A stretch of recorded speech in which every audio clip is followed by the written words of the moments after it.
Hola, soy Patricia Redondo, soy escritora de libros infantiles, poeta y artista gráfica y voy a contarles un poco de mi trayectoria.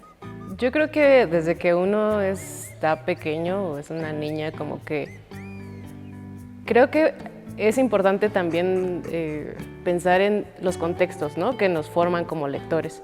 Creo que cuando me haces esa pregunta, lo primero que me viene a la mente, más allá de iniciar como lectora de libros, creo que cuando no tienes o tienes un contexto donde estás rodeada de cosas pues más naturales, empiezas a leer esos contextos. Por ejemplo, las nubes, ¿no? Yo digo que soy una primera lectora, pero de nubes. Entonces, una vez que empiezas a leer como esos símbolos o, no sé, a veces a los árboles, ahí yo creo que es la formación lectora como inicial.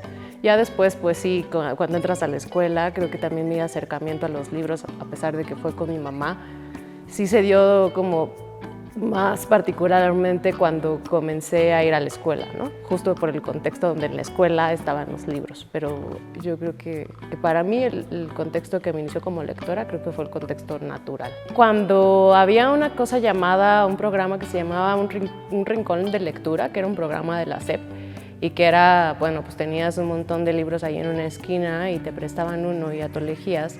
Y me acuerdo que una vez tomé un libro de unos piratas, que no recuerdo muy bien, no recuerdo la autora, no recuerdo, pero recuerdo que me iba dosificando el libro cada noche y recuerdo mucho que la experiencia de lectura del libro de piratas. Pero de otros libros recuerdo cosas como que Paco Pedacitos o Las Historias del Bosque, que son libros ilustrados que bueno, vendían, como pasaba un señor vendiéndolos y casi todos tenían en su casa como esos libros, pero sí, eso se lo recuerdo. Otra vez regresando al contexto, creo que todavía no pensaba yo de chica en autores. Y creo que esto lo he dicho en varios espacios, pero mi mamá es secretaria o fue secretaria o tuvo una formación de secretaria además de su carrera médica. Entonces siempre la vi frente a una máquina de escribir. Entonces yo creo que más allá de tener modelos de escritores o escritoras, tener la conciencia de una mujer frente a una máquina escribiendo, o sea, en el oficio más puro, creo que ahí me empezó a formar como un deseo de también escribir. Entonces ya después vinieron también como se juntó con la pasión, digamos, por los libros, pero sí creo que fueron cosas que vi en un momento separadas, pero que siempre me permitieron imaginar a una mujer que escribía, ¿no? Yo encontré un día un volante, igual porque en aquellos tiempos pues podías tener la información a partir de folletos, volantes, gacetas, cosas impresas. Entonces yo me empecé a interesar por la poesía porque pues cuando uno es adolescente ya empieza a tener como experiencias amorosas y demás, ¿no? Entonces como que sí me empezó a interesar buscar un espacio donde poder expresar cosas que empezaba a sentir, como ya en términos como de pubertad y demás. Entonces vi ese taller y me llamó mucho la atención y me inscribí. Entonces yo creo que empecé a escribir formalmente ahí cuando entré a ese taller que era en CCH Naucalpan, igual en el Estado de México. Y entonces yo después de las clases me iba al taller de poesía y ahí empecé a leer poesía ya regularmente, me empecé a formar también como lectora de poesía en voz alta y eso, como que empezó un camino que, bueno, ya nunca se detuvo. Yo creo que es una obra que busca balancear varios intereses, porque por un lado creo que mi escritura hacia el público infantil pues me interesa mucho trabajar con los sentidos, con la experiencia de que una persona se está formando, ¿no? Y tampoco verlo desde un modo o una cosa escolar, sino desde un individuo que se está formando emocionalmente. Entonces creo que mis libros han buscado que las infancias tengan a partir del libro un acercamiento a su cuerpo, no a su cabeza. Entonces, si se puede ver como los libros que he publicado para infancias, justamente uno es de un acercamiento al cuerpo y el otro es de que vayan a observar el mundo de los árboles, las hormigas, las nubes, lo pequeño, lo grande. Entonces, creo que eso sería algo que define mucho y retomando un poco la pregunta de cómo me inicié yo como lectora, creo que me interesa hacer ese acercamiento al cuerpo, que los lectores tengan un acercamiento a su sensibilidad, ¿no? Creo que ahora se confunde también mucho la lectura con lo intelectual y creo que la lectura o los libros justo tienen como un nivel integral. Una parte es la cabeza y otra parte también son las emociones, pero pueden ir de forma conjunta. Entonces creo que eso sí permea mucho mi obra, que me gusta buscar mucho como la sensibilidad del cuerpo entero, ¿no? Y por otro lado, en la poesía, que ya es como, no sé, poesía para adultos, es una poesía mucho más trágica, mucho más, pues sí, marcada también por un contexto, pero me interesa equilibrarla, ¿no? Y en ese sentido creo que soy consciente de que de pronto puedo ser muy trágica en las cosas para adultos, pero las cosas para niños también me recuerdan como pues esa semilla de vida, ¿no? Entonces eso diría yo que está como que busco ese equilibrio y ahora lo tengo mucho más claro. Pues este libro creo que es un libro para mí importante en el sentido de que rompe casi con 6 años de no publicar o de mi primera publicación. Entonces fue un libro ahora sí que estuve buscando mucho publicar durante un tiempo. Entonces este libro fue como la reafirmación de que yo quería seguir escribiendo para las infancias y sobre todo que quería que fuera un libro muy diferente al primero, que tuviera otro estilo, que tuviera otro tipo de ilustración, que fuera un libro también más colorido y más diverso, ¿no? Entonces, pues este libro fue también como... Yo pasaba en ese momento también como una etapa de duelo y yo pensaba también en cómo las infancias viven las etapas de duelos, ¿no? Entonces yo pensaba igual también, bueno, con otras situaciones se juntó, pero yo pensaba que los dientes son ese primer duelo porque es una pérdida y es una pérdida que nos toca corporalmente. Entonces creo que estamos acostumbrados también a que las infancias no, a lo mejor pierden un juguete o demás, pero creo que la pérdida del juguete todavía es algo externo. Pero cuando pierdes algo que sientes tuyo, no somos tampoco muy conscientes de eso, pero sí existe esa primera pérdida y es una pérdida muy del cuerpo, ¿no? Y que se siente justo en el cuerpo. Entonces yo empezaba a pensar en eso y quise escribir este libro de una manera divertida, de una manera más juguetona. Pues eso, porque también los duelos necesitan a veces de humor, ¿no? Y entonces esa es una parte del libro. Por otro lado está El rugido de la hormiga, que habla un poco de esto que contaba antes, de la sensibilidad, de acercarlos a las cosas pequeñas, de retomar un poco digamos, esas escenas o esos elementos, objetos que están todo el tiempo con nosotros o muy presentes en nuestra vida, pero que de pronto en algún momento dejamos de ver. Entonces el libro es un libro bifrontal, o sea, tiene 2 caras y en estas... obviamente habla de los dientes y yo siempre me gusta recalcar esto de que es como una boca, entonces pues lo abres como si fuera una boca y te vas a asomar a la boca y entonces pues viene como pues eso, el proceso.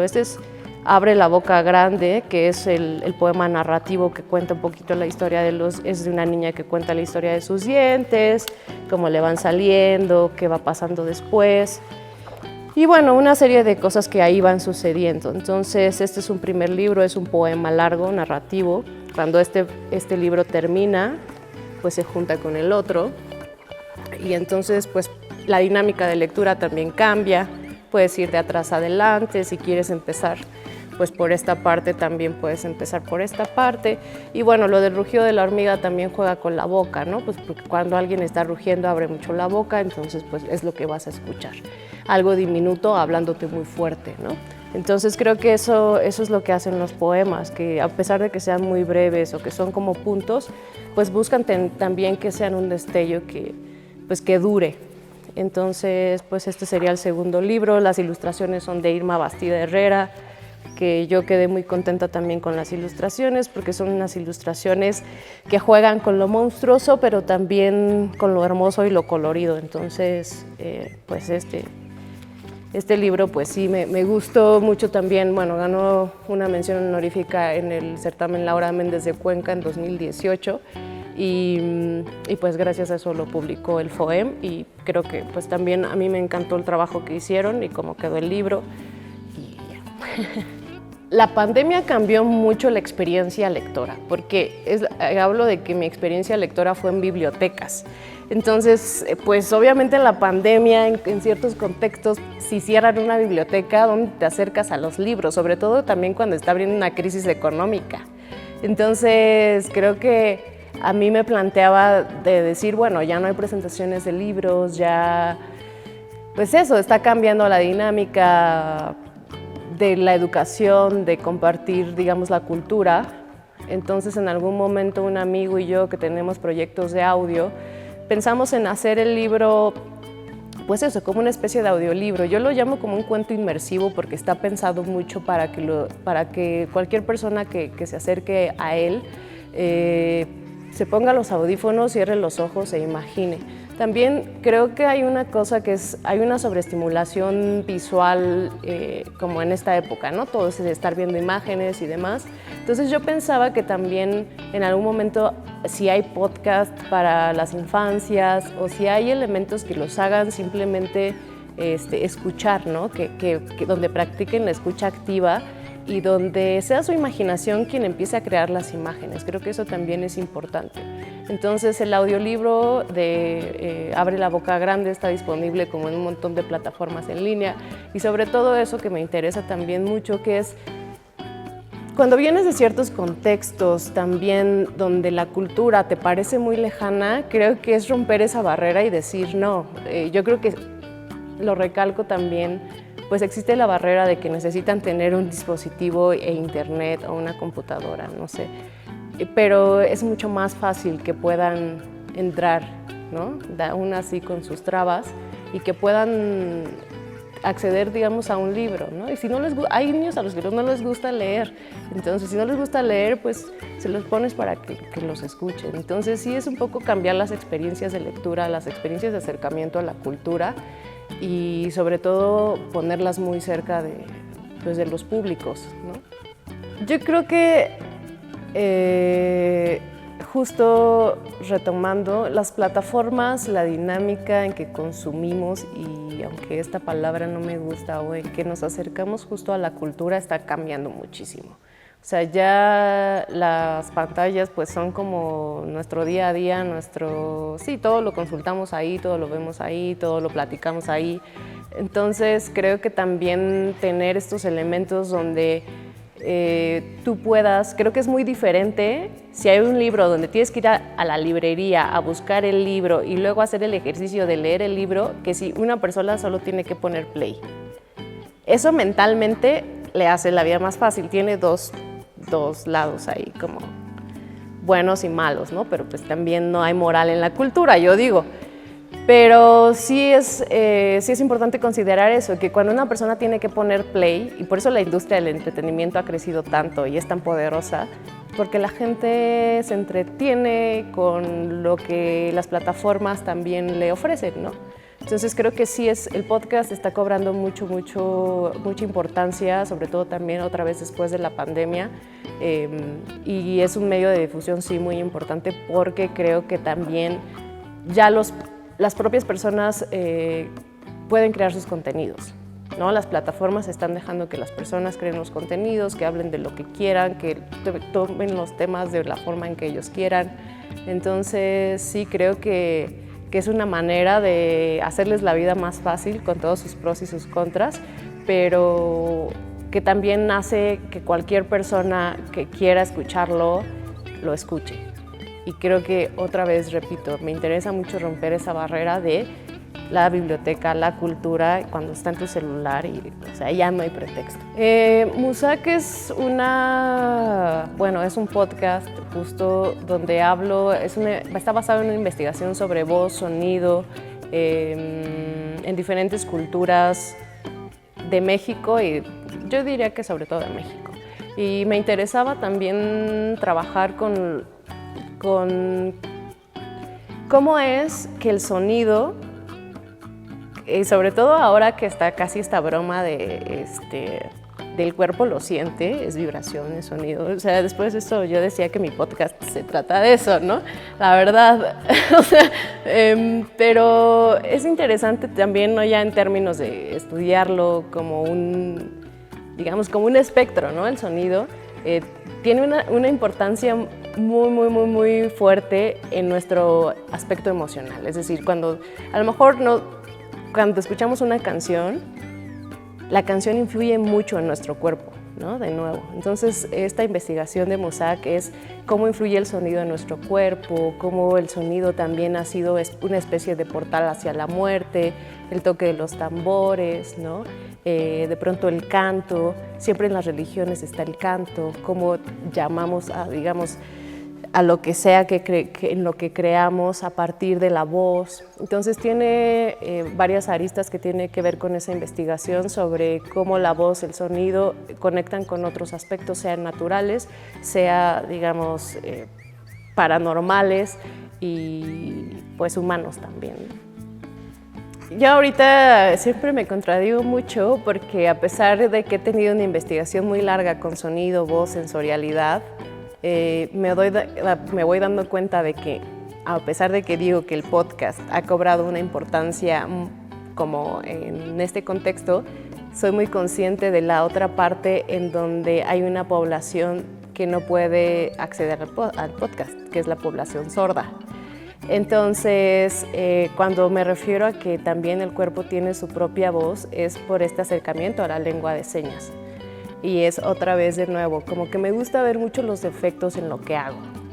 Y yo cuando he trabajado con personas con discapacidad o con comunidades también sordas, pues me he dado cuenta de cómo la cultura está casi negada a las personas sordas, porque es una cultura oral, porque estoy ahora en una entrevista haciendo, pues esto, hablando. Entonces, ¿cómo es que las comunidades sordas, en este caso en específico, pueden también entrar a estos temas de cultura, acceder a la poesía, a la literatura? Bueno, el cine tiene como las ventajas del subtítulo, pero creo que es algo que reclaman mucho las comunidades sordas. De pronto, ahora, aunque veamos en Instagram fragmentos de podcast, pues a veces es importante también que de pronto se presente la parte de cómo lo graban, porque cuando ponen cómo lo graban, se puede subtitular, ya existen como opciones en Google o en YouTube para hacerlo, para que los videos tengan como estos subtítulos, pero es importante también considerar eso. Entonces, cuando hablo del cuerpo justo como una voz, estoy pensando en la lengua de señas y otra vez todos los aspectos que tiene esta expresión corporal en el desarrollo justo comunicativo y humano. Es mi primer libro de poesía y me da mucha ternura decirlo, porque a pesar de que yo inicié muy joven en la poesía, siempre hice este camino como de aprendizaje. Entonces tardé mucho en formar un libro con el que me sintiera como, no sé, segura, ¿no? Entonces creo que este libro se empezó hace muchos años cuando mi abuela murió de cáncer de pulmón y yo empecé a hacer una reflexión. Otra vez creo que está muy presente el cuerpo, pero esta vez como desde ya no el disfrute sensorial, sino también la parte, digamos, más dolorosa también del cuerpo, ¿no? Y que tiene que ver con el detrimento del propio cuerpo, con la experimentación de la vejez. Y bueno, este libro se fue formando a partir de esas reflexiones en torno a la enfermedad, en torno a cómo también el hecho de no verbalizar ciertas emociones hace que el cuerpo se enferme. No sé, estaba muy pensando, obviamente yo sé que hay una perspectiva científica en donde el cuerpo tiene sus propios procesos y no son psicosomáticos o emocionales, pero sí en esta, digamos, en esta exploración que hice de la familia, del dolor, de la violencia, sí vi que había muchos tejidos en cuanto a eso, a los temas y a cómo la emocionalidad sí se va tocando con el contexto, con todo, ¿no? Entonces, bueno, este libro es a partir de eso, pero no es solamente de eso, y también la experiencia como una mujer enferma. Creo que es muy distinto también cuando empiezas a experimentar el cuerpo desde una identidad de género, ¿no? Desde una perspectiva biológica también. Entonces, pues eso es como el libro, es una exploración de eso, del cuerpo femenino, de las mujeres, de la importancia que tienen culturalmente y sobre todo en ciertos contextos.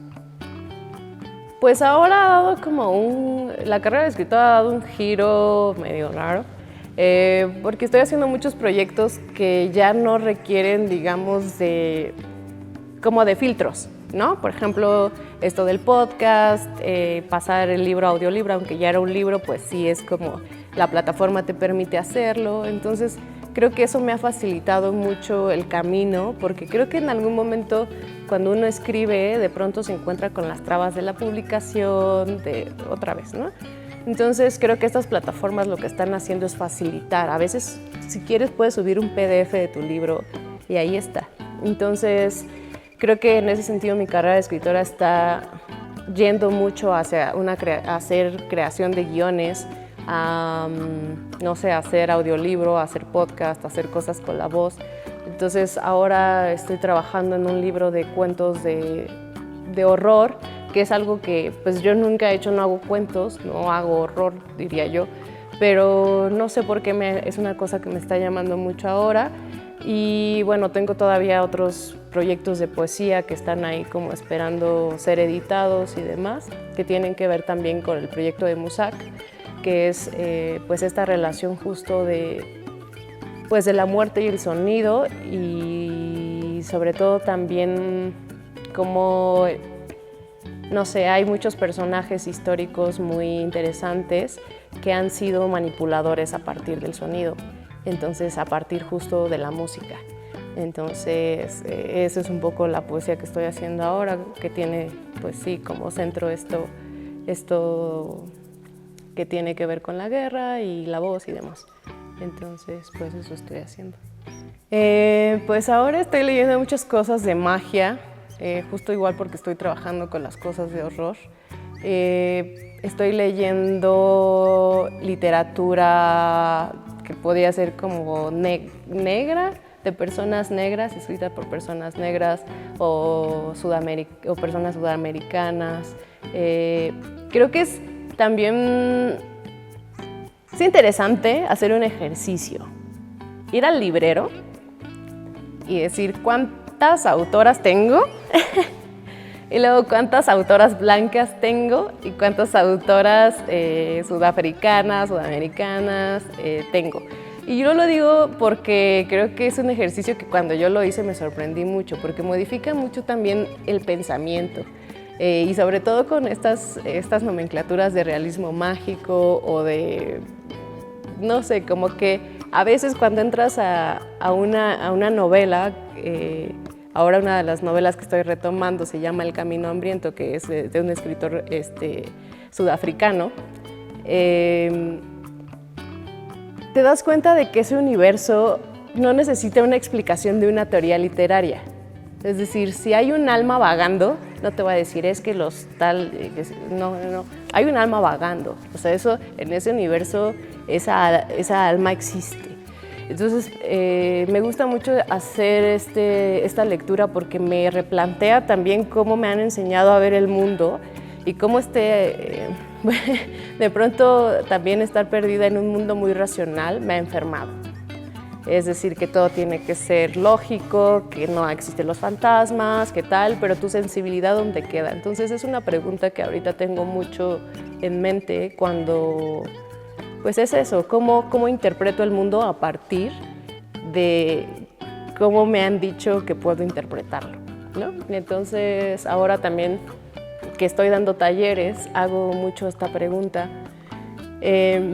Que es como ustedes han sentido presencias en su casa y pues unos dicen que sí, otros dicen que no, y ahí dicen, pues no, pues es que era el gato. Entonces, eso solo me hace pensar en la dinámica mental para interpretar nuestra sensorialidad y nuestras emociones, es decir, negarlas. Sí sentí eso, y transformarlo en algo, ¿no? Pero siento que fue un gato pasando porque tal, entonces es justificarlo racionalmente. Y eso también de pronto se convierte en algo muy importante para asir el mundo y para explicar el mundo y para también leer el mundo. Entonces, pues regresando a lo de los autores, creo que sí es importante también ver otras perspectivas que no tengan que ver con clasificaciones de la teoría literaria. para mí creo que sí la pandemia marcó como un rompimiento en mis rutinas, en muchas cosas.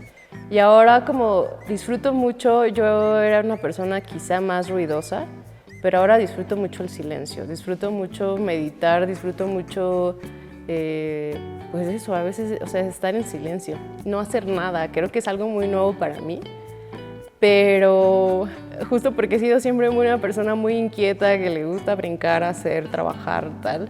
Y ahora digo, wow, existe un camino del no hacer, que se pone muy zen y así, pero digo, wow, es maravilloso también. Y es muy difícil para mí. O sea, decir no voy a hacer nada, digo, no, me empieza a dar como ansiedad, tengo que ver el celular.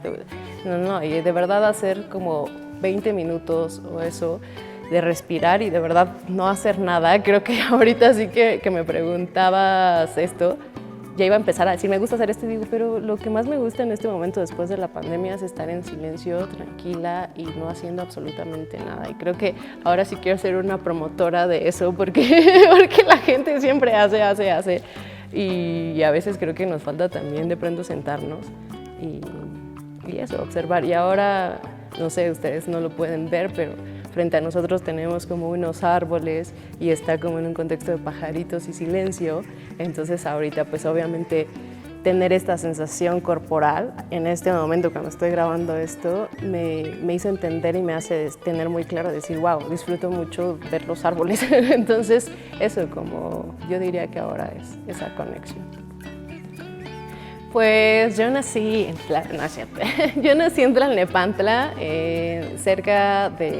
muy cerca del centro de Tlalnepantla, y yo creo que ahora también que estoy entre el centro y Tlalnepantla, el centro de la Ciudad de México, me he dado cuenta cuando regreso a Tlane, que es así como lo llamamos, que Tlane es mi conexión con la naturaleza también. Creo que en Tlane o en la parte donde está la casa de mis padres todavía hay muchos árboles, todavía está el ferrocarril y no sé, creo que también hay silencio, a pesar de que los espacios entre silencio y ruido son como muy... Pues es una cosa que explota, ¿no? Que de pronto el ferrocarril, pero cuando se calla hay mucho silencio. Entonces creo que eso sí ha marcado mucho mi escritura porque siento cada vez que voy a Tlane que mi sensibilidad se despierta. Cuando estoy en la ciudad es otra dinámica absoluta, entonces me he dado cuenta de que ver el verde, o sea, eso también se me hace súper raro ahora. Ver el verde, el cerebro tiene una reacción al verde de los árboles y eso te crea como una especie de concentración y como una especie de disposición anímica para escribir. Y yo llevo mucho tiempo sin escribir, pero cuando voy a Tlane es como una idea me brota y la anoto, pero es algo que me he dado cuenta que justo es una estimulación sensorial que tiene que ver justo con la naturaleza. Y en la ciudad creo que probablemente muchas cosas de las que haya escrito en la ciudad, tendría que verlo, sean cosas más neuróticas. Entonces sí siento que a pesar de que Tlalnepantla es una zona industrial que tiene como muchas aristas o tiene muchos, pues eso, como muchos espacios distintos, sí siento que ha marcado mi escritura en la conexión con la naturaleza y en la sensibilidad y hasta incluso en la comida. O sea, los sabores, sí siento que el Estado de México, eso suena así, pero los sabores son distintos, ¿no? Entonces, no sé, yo creo que eso y en mi poesía está muy presente la comida. Entonces, es un poco extraño hablar de esto, pero sí siento que si alguien lee mi poemario desde eso, que nunca lo he dicho, pero pues sí que busquen ir a probar algo del Estado de México, porque entonces entenderán un poco más, ¿no? el poemario. Y en los contextos en los que está también el poemario. Entonces yo diría que eso, que ha sido dos cosas. Uno, que ha hecho que la escritura sea más difícil, porque obviamente los espacios que hay en el Estado de México de pronto son muy lejanos, pero también me ha reafirmado como lo que quiero en función de ir a buscarlo, ¿no? Entonces es un poco extraño, es medio agridulce, pero en ese sentido sí me ha formado un carácter para tener como la disposición de si quiero algo, pues obviamente tengo que recorrer un camino de 1 hora, pero también por otro lado esta cosa de también asomarte a la ventana y ver árboles, que la verdad es que la ciudad lo que veo es el edificio de enfrente. Entonces, pues es eso, yo creo que ese es como ha influido, pues eso, como que yo sea una escritora de plano. Yo creo que me gustaría decir, y porque esto casi la gente no lo conoce, pero es algo que estoy también disfrutando mucho, es que ahora comencé a dibujar, bueno, también en la pandemia comencé a dibujar, pero comencé a dibujar monstruos. Entonces, es muy divertido también pensar en lo monstruoso, en qué consideramos monstruoso. No sé, en que me ha cambiado mucho la idea del oficio y de la profesión. Creo que la escritura para mí es un oficio. Y creo que con el dibujo, en algún momento yo pensaba que tenía que estudiar dibujo para poder dibujar y solamente comencé a dibujar y ahora disfruto mucho dibujar. Entonces lo que quisiera decir es eso, ¿no? Que a veces la profesionalización de ciertas áreas del arte nos hace pensar que son inaccesibles. Entonces, pues eso, me gustaría mucho que la gente, eso, que se quede con esta idea de que los libros son para los lectores, ¿no? De que el oficio también es una práctica y sobre todo que no les sea ajeno, ni el oficio, ni la práctica, ni la lectura, ni nada. Entonces, pues si pueden también en algún momento ahí en internet buscar los monstruos, me gustaría mucho que los vieran. Me gusta mucho observar la cara de la gente cuando los ve, porque nos han educado también para apreciar la belleza, pero creo que también debe haber una educación para apreciar lo monstruoso. Y pues eso, yo diría que eso sería como y bueno, las obras están, la mayoría de las cosas que hago se pueden descargar en PDF, y pueden buscar así mi nombre, Patricia Redondo, y les van a salir casi todos mis libros en PDF, o pueden consultarlos también en las plataformas, pero pues todo está abierto, todo pueden buscarlo en internet y todo pueden consultarlo en el momento que quieran. Edomex, decisiones firmes, resultados fuertes.